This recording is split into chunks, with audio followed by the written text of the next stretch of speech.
महाराष्ट्र में मतदान के बाद अब सियासी गुणागणित को लेकर माथापच्ची चल रही है। पोल ऑफ पोल्स में किसी भी पार्टी को बहुमत मिलता नजर नहीं आ रहा है, जो महाविकास अघाड़ी के लिए टेंशन बढ़ाने वाला है। 4 महीने पहले हुए लोकसभा चुनाव में महाविकास अघाड़ी को विधानसभा की 151 सीटों पर बढ़त मिली थी।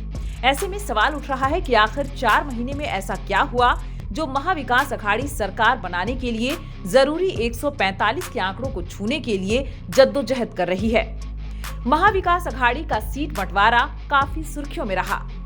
कांग्रेस की स्थानीय इकाई 120 सीटों से कम पर लड़ने को तैयार नहीं थी।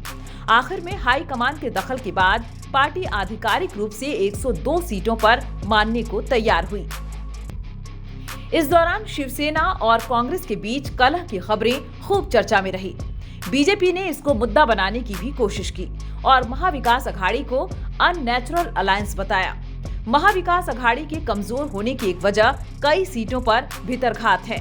मसलन सोलापुर दक्षिण सीट पर शिवसेना के उम्मीदवार मैदान में हैं। यह सीट कांग्रेस का गढ़ रहा है। पूर्व गृह मंत्री सुशील कुमार शिंदे यहाँ के नेता हैं। मतदान के बीच सुशील कुमार शिंदे ने उद्धव के उम्मीदवार को छोड़ निर्दलीय का समर्थन कर दिया है। हाल ही में संजय राउत ने आशंका जताई थी कि कई सीटों पर सांगली मॉडल का खेल चल रहा है। दरअसल लोकसभा चुनाव में सांगली सीट पर कांग्रेस के वरिष्ठ नेताओं ने गठबंधन के उम्मीदवार को छोड़ निर्दलीय विशाल पाटिल को समर्थन दे दिया। इससे शिवसेना के उम्मीदवार तीसरे नंबर पर पहुंच गए। 2019 में जब महाविकास अघाड़ी का गठन हुआ था, उस वक्त उद्धव ठाकरे गठबंधन का चेहरा थे। सरकार गिरी तो सिंपैथी भी ठाकरे ने ही लेने की कोशिश की। लोकसभा के चुनाव में इसका फायदा भी महाविकास अघाड़ी को मिला, लेकिन इसके बाद कांग्रेस के सुर बदल गए। कांग्रेस ने सीएम पद को लेकर पेंच फंसा दिया।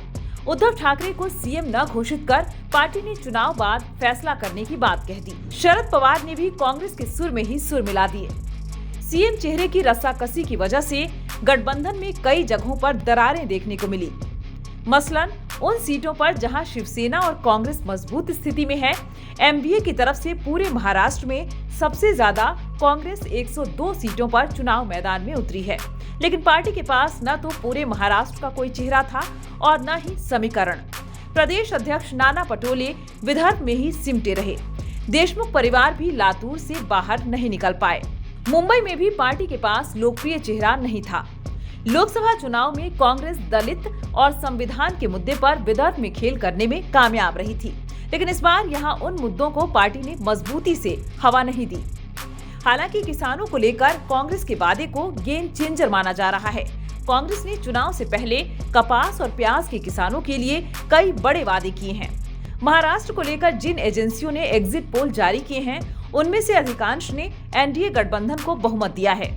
पीपल्स पल्स के एग्जिट पोल में एनडीए को 175 से 195, इंडिया गठबंधन को 85 से 112 और अन्य को 7 से 12 सीटें मिलने का अनुमान लगाया गया है। पी मार्क ने क्लोज फाइट की संभावनाएं जाहिर की है। इसके पोल के मुताबिक एनडीए को 137 से 157, इंडिया को 126 से 146 और अन्य को 2 से 8 सीटें मिल सकती है। मैट्रिज एग्जिट पोल में एनडीए को 150 से 170 और इंडिया गठबंधन को 110 से 130 सीटें मिलती दिख रही हैं। वहीं 8 से 10 सीटें अन्य के खाते में भी जा सकती हैं। हरियाणा के स्ट्रेटजीज के एग्जिट पोल में एनडीए को 152 से 160, इंडिया गठबंधन को 130 से 138 और अन्य को 6 से 8 सीटें मिल सकती हैं।